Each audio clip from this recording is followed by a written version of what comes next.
ओम शांति। आज 10 अक्टूबर 2023 की साकार मधुर मुरली। आज की मधुर मुरली के सार में मीठे मीठे बाप दादा ने कहा, मीठे बच्चे, प्रभात के समय मन बुद्धि से मुझ बाप को याद करो, साथ साथ भारत को दैवी राजस्थान बनाने की सेवा करो।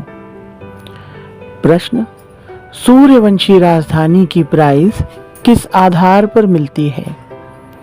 उत्तर, सूर्यवंशी राजधानी की प्राइस लेना है तो बाप का पूरा मददगार बनो, श्रीमत पर चलते रहो। आशीर्वाद नहीं मांगनी है, लेकिन योग बल से आत्मा को पावन बनाने का पुरुषार्थ करना है। देह सहित देह के सब संबंधों को त्याग एक मोस्ट बिलवेड बाप को याद करो तो तुम्हें सूर्यवंशी राजधानी की प्राइज मिल जाएगी। उसमें पीस, प्योरिटी, प्रॉस्पेरिटी सब कुछ होगा। गीत, आखिर वह दिन आया आज। ओम शांति। ओम शांति का अर्थ तो तुम बच्चों की बुद्धि में रहता ही है। बाप जो समझाते हैं वह इस दुनिया में सिवाय तुम्हारे और किसको समझ में नहीं आएगा। वह ऐसे समझेंगे जैसे कोई मेडिकल कॉलेज में नया जाकर बैठे तो कुछ समझ ना सके। ऐसे कोई सत्संग होता नहीं जहाँ मनुष्य जाएं और कुछ ना समझे। वहाँ तो है ही शास्त्र आदि सुनाने की बातें। यह है बड़े ते बड़ी कॉलेज, नई बात नहीं है। फिर से वह दिन आया आज जबकि बाप बैठ बच्चों को राजयोग सिखलाते हैं। इस समय भारत में राजाई तो है नहीं, तुम इस राजयोग से राजाओं का राजा बनते हो। अर्थात तुम जानते हो कि जो विकारी राजाएं हैं उनके भी हम राजा बन रहे हैं। बुद्धि मिली है, जो कोई कर्म करते हैं वह बुद्धि में रहता है। तुम वॉरियर्स हो, जानते हो हम आत्माएं अब बाप के साथ योग रखने से भारत को पवित्र बनाते हैं और चक्र के आदि मध्य अंत की नॉलेज धारण कर हम चक्रवर्ती राजा बन रहे हैं। यह बुद्धि में रहना चाहिए। हम युद्ध के मैदान में हैं, विजय तो हमारी है ही, यह तो सर्टेन है। बरोबर हम अब इस भारत को फिर से दैवी डबल सिरताज राजस्थान बना रहे हैं। बाबा चित्रों के लिए बहुत अच्छी रीति समझाते रहते हैं। हम 84 जन्म पूरे कर अब वापस जाते हैं, फिर आकर राज्य करेंगे। यह सब ब्रह्मा कुमार कुमारियां क्या कर रहे हैं? ब्रह्मा कुमारियों की यह संस्था क्या है? पूछते हैं ना। बीके फट से कहती हैं कि हम इस भारत को फिर से दैवी राजस्थान बना रहे हैं श्रीमत पर। मनुष्य श्री का अर्थ भी नहीं जानते हैं। तुम जानते हो श्री श्री शिव बाबा हैं, उनकी ही माला बनती है। यह सारी रचना किसकी है? क्रिएटर तो बाप हुआ ना। सूर्यवंशी चंद्रवंशी जो भी है, यह सारी माला है रुद्र शिव बाबा की। सब अपने रचता को जानते हैं परंतु उनके ऑक्यूपेशन को नहीं जानते। वह कब और कैसे आकर पुरानी दुनिया को नया बनाते हैं, यह किसकी बुद्धि में भी नहीं है। वह तो समझते हैं कलयुग अभी बहुत वर्ष चलना है। अभी तुम जानते हो हम दैवी राजस्थान स्थापन करने के निमित्त बने हुए हैं। बरोबर दैवी राजस्थान होगा, फिर क्षत्रिय राजस्थान होगा। पहले सूर्यवंशी कुल फिर क्षत्रिय कुल का राज्य होगा। तुमको चक्रवर्ती राजा रानी बनना है तो बुद्धि में चक्र फिरना चाहिए ना। तुम किसको भी इन चित्रों पर बहुत अच्छी रीति समझा सकते हो। यह लक्ष्मी नारायण सूर्यवंशी कुल और यह राम सीता है क्षत्रिय कुल। फिर वैश्य शूद्रवंशी पतित कुल बन जाते हैं। पूज्य फिर पुजारी बनते हैं। सिंगल ताज वाले राजाओं का चित्र भी बनाना चाहिए। यह एग्जीबिशन बड़ी वंडरफुल हो जाएगी। तुम जानते हो ड्रामा अनुसार सर्विस अर्थ यह एग्जीबिशन बहुत जरूरी है। तब तो बच्चों की बुद्धि में बैठेगा नई दुनिया कैसे स्थापन हो रही है। वह चित्रों द्वारा समझाया जाता है। बच्चों की बुद्धि में खुशी का पारा चढ़ना चाहिए। यह तो समझाया है सतयुग में आत्मा का ज्ञान है, सो भी जब बूढ़े होते हैं तब अनायास ख्याल आता है कि यह पुराना शरीर छोड़ फिर दूसरा नया शरीर लेना है। यह ख्यालात पिछाड़ी के टाइम में आता है, बाकी सारा टाइम खुशी मौज में रहते हैं। पहले यह ज्ञान नहीं रहता है। बच्चों को समझाया है यह परम पिता परमात्मा का नाम रूप देश काल कोई भी नहीं जानते, जब तक कि बाप आकर अपना परिचय दे, और परिचय भी बहुत गंभीर है। उनका रूप तो पहले लिंग ही कहना पड़ता। रुद्र यज्ञ रचते हैं तो मिट्टी के लिंग बनाते हैं जिनकी पूजा होती आई है। बाप ने पहले यह नहीं बताया कि बिंदी रूप है। बिंदी रूप कहते तो कुछ समझ नहीं सकते। जो बात जब समझानी है तब समझाते हैं।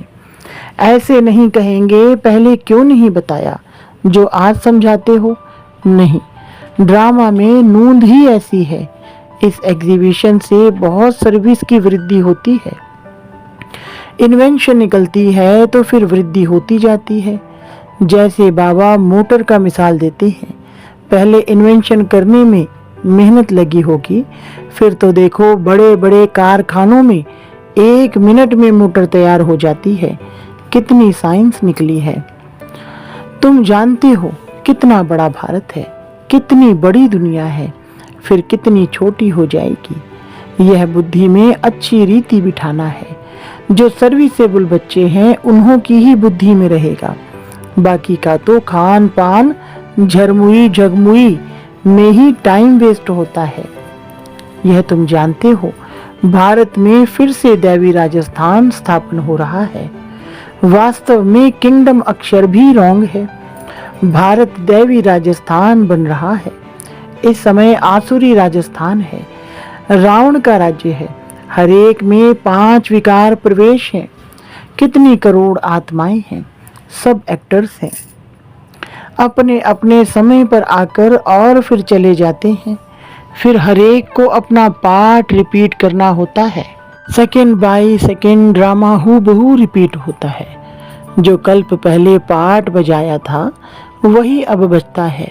इतना सब बुद्धि में रखना है। धंधे धोरी में रहने से तो फिर मुश्किल हो जाता है। परंतु बाप कहते हैं प्रभात का तो गायन है। गाते हैं राम सिमर प्रभात मोरे मन। बाप कहते हैं अभी और कुछ भी नहीं सिमरो, प्रभात के समय मुझे याद करो। बाप अभी सम्मुख कहते हैं। भक्ति मार्ग में फिर गायन चलता है। सतयुग त्रेता में तो गायन होता नहीं। बाप समझाते हैं हे आत्मा, अपने मन बुद्धि से प्रभात के समय मुझ बाप को याद करो। भक्त लोग अक्सर करके रात को जागते हैं, कुछ ना कुछ याद करते हैं। यहाँ की रस्म रिवाज फिर भक्ति मार्ग में चली आई है। तुम बच्चों को समझाने की भिन्न भिन्न युक्तियां मिलती रहती हैं। भारत इतना समय पहले दैवी राजस्थान था, फिर क्षत्रिय राजस्थान हुआ, फिर वैश्य राजस्थान बना। दिन प्रतिदिन तमोप्रधान बनते जाते हैं। गिरना जरूर है। मुख्य है यह चक्र। चक्र को जानने से तुम चक्रवर्ती राजा बनते हो। अभी तुम कलयुग में बैठे हो, सामने सतयुग है। यह चक्र कैसे फिरता है इसका तुमको ज्ञान है। जानते हो कल हम सतयुगी राजधानी में होंगे। कितना सहज है। ऊपर में त्रिमूर्ति शिव भी है, चक्र भी है, लक्ष्मी नारायण भी इसमें आ जाते हैं। यह चित्र सामने रखा हुआ हो तो कोई को भी सहज रीति समझा सकते हो। भारत दैवी राजस्थान था, अभी नहीं है। सिंगल ताज वाले भी नहीं हैं। चित्रों पर ही तुम बच्चों को समझाना है। यह चित्र बहुत वैल्यूबल है। कितनी वंडरफुल चीज है, तो वंडरफुल रीति समझाना भी पड़े। यह झाड़ और त्रिमूर्ति का चित्र भी सबको अपने अपने घर में रखना पड़े। कोई भी मित्र संबंधी आए तो इन चित्रों पर ही समझाना चाहिए। यह वर्ल्ड की हिस्ट्री ज्योग्राफी है। हर एक बच्चे के पास यह चित्र जरूर होने चाहिए। साथ में अच्छे अच्छे गीत भी हों। आखिर वह दिन आया आज, बरोबर बाबा आया हुआ है। हमको राजयोग सिखलाते हैं। चित्र तो कोई भी मांगे मिल सकते हैं, गरीबों को फ्री मिल सकते हैं, परंतु समझाने की भी ताकत चाहिए। यह है अविनाशी ज्ञान रत्नों का खजाना। तुम दानी हो। तुम्हारे जैसा अविनाशी ज्ञान रत्नों का दान कोई कर नहीं सकता। ऐसा दान कोई होता नहीं। तो दान करना चाहिए। जो आए उनको समझाना चाहिए। फिर एक दो को देख बहुत आएंगे। यह चित्र मोस्ट वैल्यूएबल चीज है, अमूल्य है। जैसे तुम भी अमूल्य कहलाते हो। तुम कौड़ी से हीरे जैसा बनते हो। यह चित्र विलायत में ले जाकर कोई समझाए तो कमाल हो जाए। इतना समय यह सन्यासी लोग कहते आए कि हम भारत का योग सिखलाते हैं। हर एक अपने धर्म की महिमा करते हैं। बौद्ध धर्म वाले कितने को बौद्धि बना देते हैं, परंतु उससे फायदा तो कुछ भी नहीं। तुम तो यहाँ मनुष्य को बंदर से मंदिर लायक बनाते हो। भारत में ही संपूर्ण निर्विकारी थे। भारत गोरा था, अभी भारत काला है। कितने मनुष्य हैं सतयुग में, तो बहुत थोड़े होंगे ना। संगम पर ही बाप आकर स्थापना करते हैं, राजयोग सिखलाते हैं। उन बच्चों को ही सिखलाते हैं जिन्होंने कल्प पहले भी सीखा था। स्थापना तो होनी ही है। बच्चे रावण से हार खाते हैं, फिर रावण पर जीत पाते हैं। कितना सहज है। तो बच्चों को बड़े चित्र बनवाकर उस पर सर्विस करनी चाहिए। बड़े बड़े अक्षर होने चाहिए, लिखना चाहिए। यहाँ से भक्ति मार्ग शुरू होता है। जरूर जब दुर्गति पूरी होगी तब तो बाप सदगति करने आएंगे ना। बाबा ने समझाया है, ऐसे कभी भी किसको नहीं कहना कि भक्ति ना करो। नहीं, बाप का परिचय दे समझाना है, तब तीर लगेगा। तुम जानते हो महाभारत लड़ाई क्यों कहा जाता है? क्योंकि यह बड़ा भारी यज्ञ है।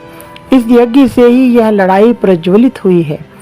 यह पुरानी दुनिया खत्म होनी है। यह बातें तुम्हारी बुद्धि में है। मनुष्यों को पीस प्राइज मिलती रहती है, परंतु पीस तो होती नहीं। वास्तव में पीस स्थापन करने वाला तो एक ही बाप है। उनके साथ तुम मददगार हो। प्राइज भी तुमको मिलनी है। बाप को थोड़े ही प्राइज मिलती है। बाप तो है देने वाला। तुमको नंबरवार पुरुषार्थ अनुसार प्राइज मिलती है। बेशुमार बच्चे होंगे। तुम अभी प्योरिटी, पीस, प्रॉस्पेरिटी स्थापन कर रहे हो। कितनी भारी प्राइज है। जानते हो जितना जो मेहनत करेंगे उनको सूर्यवंशी राजधानी की प्राइज मिलेगी। बाप है श्रीमत देने वाला। ऐसे नहीं बाबा आशीर्वाद करो। स्टूडेंट को राय दी जाती है कि बाप को याद करो तो तुम्हारे विक्रम विनाश होंगे। योग बल से ही तुम्हारी आत्मा पवित्र बनेगी। तुम सब सीताएं हो, आग से पार होती हो। या तो योग बल से पार होना है या तो आग में जलना पड़ेगा। देह सहित सब संबंधों को त्याग एक मोस्ट बिलवेड बाप को याद करना है। परंतु यह याद निरंतर रहने में बड़ी मुश्किलात है, टाइम लगता है। गाया भी हुआ है योग अग्नि। भारत का प्राचीन योग और ज्ञान मशहूर है, क्योंकि गीता है सर्वशास्त्रमयी शिरोमणि। उसमें राजयोग अक्षर है, परंतु राज अक्षर गुम कर सिर्फ योग अक्षर पकड़ लिया है। बाप बिगर कोई कह ना सके कि इस राजयोग से मैं तुमको राजाओं का राजा बनाऊंगा। अभी तुम शिव बाबा के सम्मुख बैठे हो। जानते हो हम सब आत्माएं वहां परम धाम में निवास करने वाली हैं। फिर शरीर धारण कर पाठ बजाती हैं। पुनर्जन्म शिव बाबा तो लेते नहीं। ब्रह्मा विष्णु शंकर को भी पुनर्जन्म नहीं लेना है। बाप कहते हैं मैं आता ही हूँ पतित से पावन बनाने। इसलिए ही सब याद करते हैं पतित पावन आओ। यह एक्यूरेट अक्षर है। बाप कहते हैं हम तुमको पावन सो देवी देवता बना रहे हैं, तो इतना नशा भी चढ़ना चाहिए। बाबा इनमें आकर हमको शिक्षा दे रहे हैं। इस फलों के बगीचे का बागवान बाबा है। बाबा का हमने हाथ पकड़ा है। इसमें सारी बुद्धि की बात है। बाबा हमको उस पार विषय सागर से क्षीर सागर में ले जाते हैं। वहाँ विष होता नहीं, इसलिए उनको वाइसलेस वर्ल्ड कहा जाता है। निर्विकारी भारत था, अब वह विकारी बना हुआ है। यह चक्र भारत के लिए ही है। भारतवासी ही चक्कर लगाते हैं और धर्म वाले पूरा चक्र नहीं लगाते, वह तो पिछाड़ी में आते हैं। यह बड़ा वंडरफुल चक्र है। बुद्धि में नशा रहना चाहिए। इन चित्रों पर बड़ा अटेंशन रहना चाहिए। सर्विस करके दिखाओ। विलायत में भी चित्र जाएं तो नाम वाला होगा। विहंग मार्ग की सर्विस हो जाए। अच्छा, मीठे मीठे सिकिलधे बच्चों प्रति माता पिता बाप दादा का याद प्यार और गुड मॉर्निंग। रूहानी बाप की रूहानी बच्चों को नमस्ते। रूहानी बच्चों की रूहानी बाप दादा को नमस्ते जी। धारणा के लिए मुख्य सार नंबर 1, अविनाशी ज्ञान रत्नों का खजाना जो मिला है उसे दान करना है। अपना समय खाने पीने झरमुई झगमुई में व्यर्थ नहीं गंवाना है। नंबर 2, कौड़ी जैसे मनुष्यों को हीरे जैसा बनाने की सेवा करनी है। बाप से आशीर्वाद या कृपा मांगनी नहीं है, उनकी राय पर चलते रहना है। वरदान, सेवा द्वारा प्राप्त मान मर्तबे का त्याग कर अविनाशी भाग्य बनाने वाले महात्यागी भव। विस्तार, आप बच्चे जो श्रेष्ठ कर्म करते हो, इस श्रेष्ठ कर्म अथवा सेवा का प्रत्यक्ष फल है सर्व द्वारा महिमा होना। सेवाधारी को श्रेष्ठ गायन की सीट मिलती है, मान मर्तबे की सीट मिलती है। यह सिद्धि अवश्य प्राप्त होती है, लेकिन यह सिद्धियां रास्ते की चट्टियां हैं। यह कोई फाइनल मंजिल नहीं है, इसलिए इसके त्यागवान भाग्यवान बनो। इसको ही कहा जाता है महात्यागी बनना। गुप्त महादानी की विशेषता ही है त्याग से भी त्यागी। स्लोगन, फरिश्ता बनना है तो साक्षी हो, हर आत्मा का पाठ देखो और सकाश दो। अच्छा, ओम शांति।